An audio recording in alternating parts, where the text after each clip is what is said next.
Masya Allah, tabarakallah, indahnya Ramadan kembali hadir di hadapan Anda. Tadi kita sudah mendengarkan berbagai kisah yang sangat menarik, yang sangat indah disampaikan oleh Kiai Haris Hakam.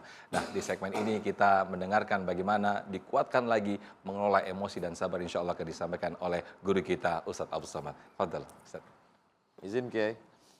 Bismillahirrahmanirrahim. Assalamualaikum warahmatullahi wabarakatuh. Assalamualaikum warahmatullahi wabarakatuh. Alhamdulillah.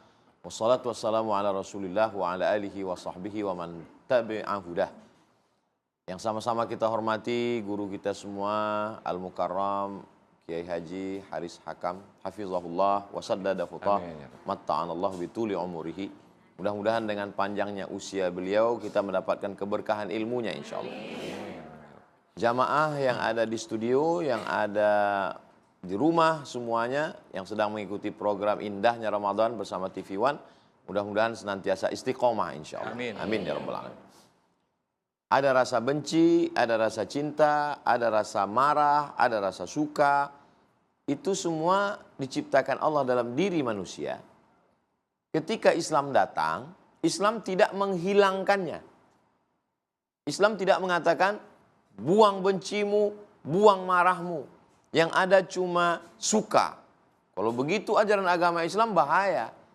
Nanti ketika ada bapak-bapak, anak gadisnya dilarikan orang, Pak, anak bapak dilarikan orang, saya ridho. Itu bahaya. Jadi Islam itu tidak menghilangkan rasa itu. Islam mengajarkan kita mengelola dan menempatkan rasa itu pada tempatnya. Supaya dia jangan sampai salah tempat. Yang sebelumnya suka khamar, mohon maaf suka zina, suka riba. Setelah Islam datang, setelah dia masuk Islam, jadi suka amal soleh, suka puasa sunat, suka nasihat. Yang sebelumnya benci kepada kebenaran, benci kepada kebaikan. Setelah dia berislam, bencinya kepada perbuatan maksiat. Tapi yang dibenci bukan orangnya. Kurang dahsyat apalagi permusuhan Abu Sufyan. Abu Sufyan membawa 3.000 pasukan untuk menyerang Nabi SAW. Masuk ke kota Madinah. Dan ketika pasukan Nabi tumbang, Abu Sufyan datang membawa kuda besar berwarna hitam, menginjak-injak jenazah perang Uhud dan mencari mana Muhammad SAW. Dan kemudian dia kembali ke kota Makkah. Hari berganti musim berubah. Ketika Nabi memasuki kota Makkah dengan pasukannya, apa kata Nabi? Man dakhala baita Abi Sufyan fahuwa amin. Siapa yang masuk ke rumah Abu Sufyan maka dia aman. Kurang jahat apalagi Hindun. Hindun menyobek jantung Hamzah lalu menggigitnya. Tapi ketika Hindun masuk Islam, Nabi memuliakannya. Nabi memuliakan keluarga ini.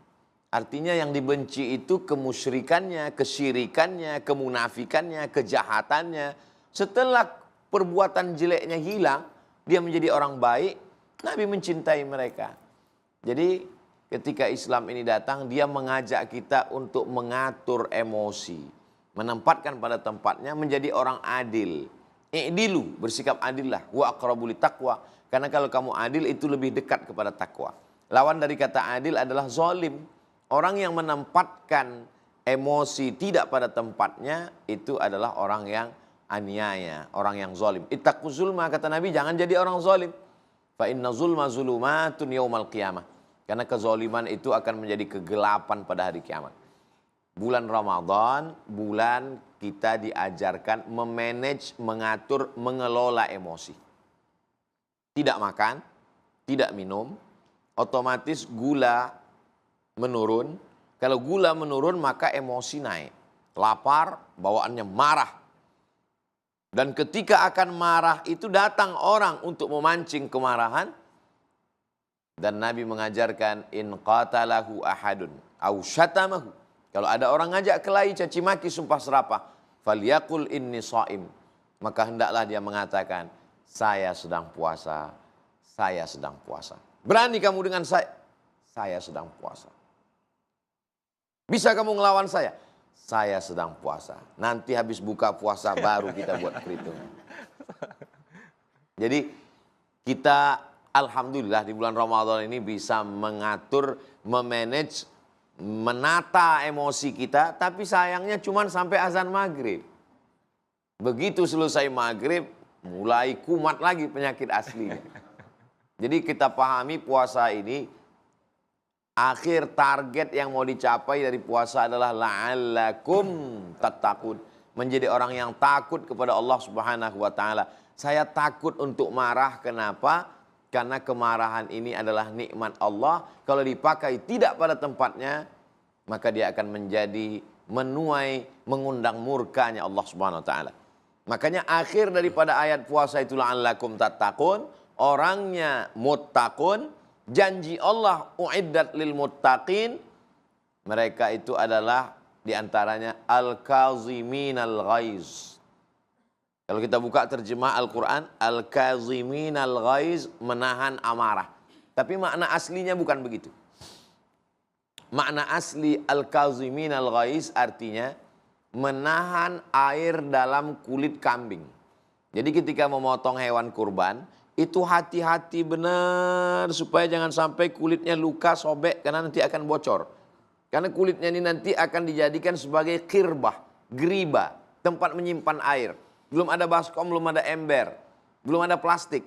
Ketika itu menyimpan air dalam kulit kambing. Lalu dijahit kulit kambing ini halus. Ketika akan musafir diisi dengan air dan tidak tumpah. Sebagaimana kulit kambing tidak tumpah menahan air, begitulah kemarahan tidak lepas dari mulut. Oh kalau begitu ditahan di dalam, jangan, nanti jadi jantung koroner. Dia mesti hilang, lepas.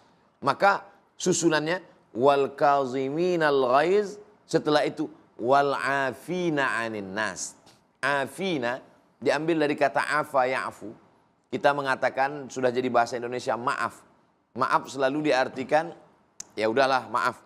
Maaf artinya kalau kita berjalan di atas gurun pasir, ada bekas tapak kaki kita, lalu kemudian pengikut jejak bisa tahu, oh ini tadi ada orang yang lalu di sini, ada bekas tapak kakinya. Tapi begitu datang angin kencang, hilang bekas tapak kaki. Itulah maaf. Kalau kita berjalan di tepi pantai, pasirnya basah, kaki kita masuk ke dalam, ada bekasnya. Ini tadi ada orang jalan di sini. Lalu kemudian datang air ombak, seakan-akan tidak pernah ada orang lalu di sana. Itulah maaf. Jadi kalau masih berkesan, bukan maaf. Kamu sudah maafkan dia? Saya sudah maafkan dia Pak Ustadz. Sudah pernah ketemu, sampai mati saya nggak mau ketemu. Bukan maaf. Karena masih ada bekasnya. Wal afina 'anin nas. Tapi jangan katakan Nabi tidak pernah marah. Nabi pernah marah. Kapan Nabi marah? Nabi marah ketika selesai sholat, dia pandang ke belakang, asyahidun fulan, mana si fulan, asyahidun fulan, mana si fulan. Dia tidak datang sholat berjamaah, ya Rasulullah. La uharriqanna alaihim buyutahum. Aku akan bakar rumah mereka, kata Nabi. Tapi tidak ada rumah yang pernah dibakar. Nabi hanya sekedar tarhib, memberikan ancaman. Nabi keluar dan mendengar ada orang berdebat. Lalu kemudian apa kata Nabi, membacakan ayat wa kanal insanu aktsara syai'in jadala. Memang manusia ini hobinya berdebat, berjidal. Ini tidak baik. Nabi SAW menempatkan marah pada tempatnya. Kapan kita marah? Ketika perbuatan mungkar merajalela, kita marah dengan kemungkarannya, bukan orangnya. Kalau orangnya berubah menjadi baik, maka kita akan menerima karena kita diajarkan rahmatan lil alamin, berkasih sayang. Demikian Ustaz Sufyan. Baik, terima kasih Ustadz Abdul Somad atas penjelasan yang sangat luar biasa sekali. Ternyata Islam tidak menghapuskan marah. Justru Islam menempatkan itu pada tempatnya. Islam memberikan kesempatan pada umatnya untuk marah dan juga sabar. Namun harus di-manage sedemikian rupa. Nah,